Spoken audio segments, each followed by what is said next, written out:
I'm nobody. Who are you? Are you nobody too? Shh, don't tell. They'd banish us, you know. How dreary to be somebody. Ugh, how public, like the frog. To tell your name the livelong June to an admiring bog.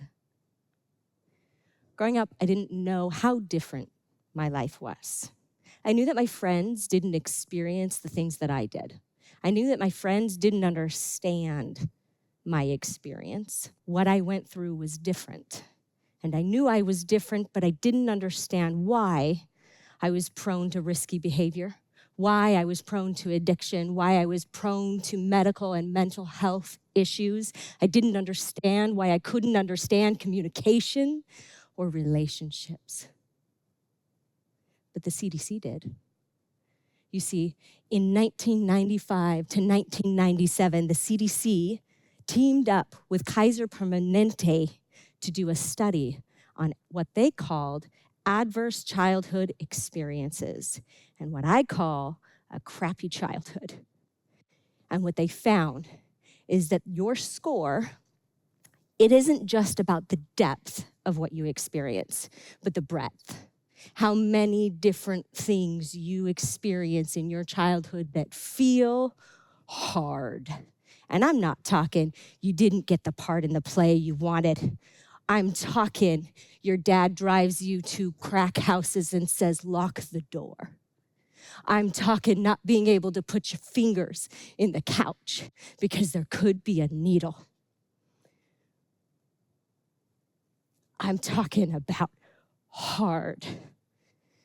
And when you go through that hard in your childhood, it does something to the development of your brain.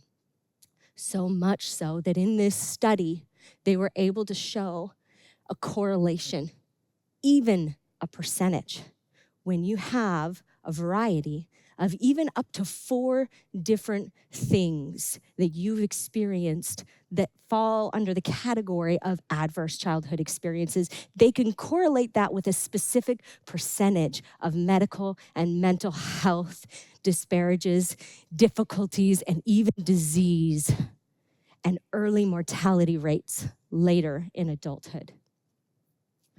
But you see, what I said earlier, I was different. Because you see, my score was a perfect 10 out of 10. Dealing with homelessness, drugs, mental illness, and the list goes on. When I was about 11, I discovered Emily Dickinson and Edgar Allan Poe, and I knew their lives. And I felt something connected to their words.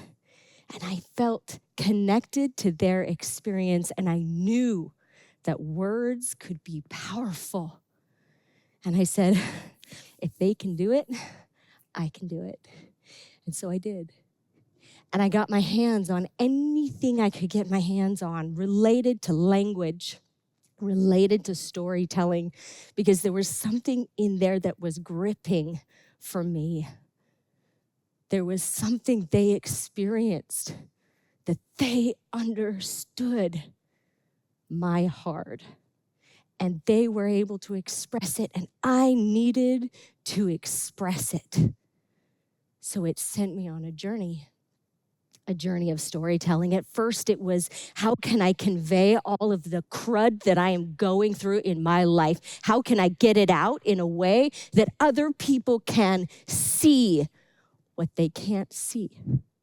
That other people can hear what I can't express. So other people know that sometimes, for some children, in some places, the monsters in the stories are real. And the hard in the stories are real, and I needed that. But just like a hero in the storybooks, my storytelling changed. I became in love, a lifetime affair with language, with connotation, with words, being able to stretch and compress and convey meaning in a way that resonated with other people, that resonated with me, that connected us. And I found that connotation is an important part of a hero's journey. I found that a hero's journey is really the story of all of us. You see, at the beginning of the story, there's status quo. And the hero's just going about whatever they're going about. And they're experiencing mundane life, routine life, and then chaos. They're thrown into a new world, new experiences, and they have to choose.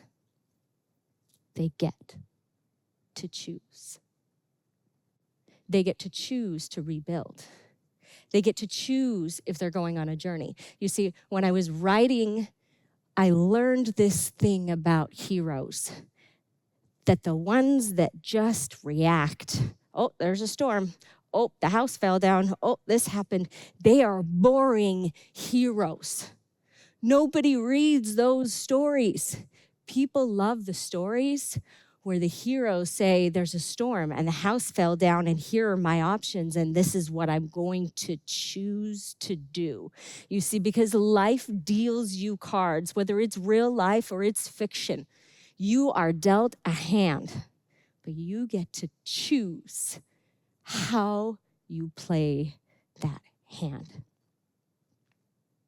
And one of the things that I discovered when it came to language, meaning, stretching and compressing, connotation, is that neurogenesis can be created with words. That words are powerful medicine for healing and growth. You see, the story that I had been told, the story that I had been telling myself was a victim story. I was stuck and hopeless, and my life fell apart, and I hit the floor. And I had seizures that would last up to 24 hours, and I was a victim of my circumstances until one day when I realized the story I was telling was broken, that I wasn't on a hero's journey, but that I could be. You see, thoughts and feelings and actions are much like a triangle in the literature. They all impact each other. And when we recognize the connotation we're using, when we recognize the way that we're structuring our stories, then we can begin to tell ourselves a new story. And in that new story, breathe new life, new meaning, and new direction. Neural pathways are much like water. You see, when you have water going down a river, it follows the path of least resistance, which is the bed that was created for the water. But you can, one thought at a time, one choice at a time, carve a new direction. It takes work. It takes intentional knowing, intentional trying, but you can create new neural pathways, new ways to see and experience your life and the world around you. When I had this moment, and I had just finished a seizure, and I heard my babies crying, I had a choice. If I was a victim in that moment, and in that moment I became a warrior, and I knew that if I could just crawl my way up that stairs, that I could be the mom my kids needed, and I could be the hero that I needed. that I didn't have when I was little,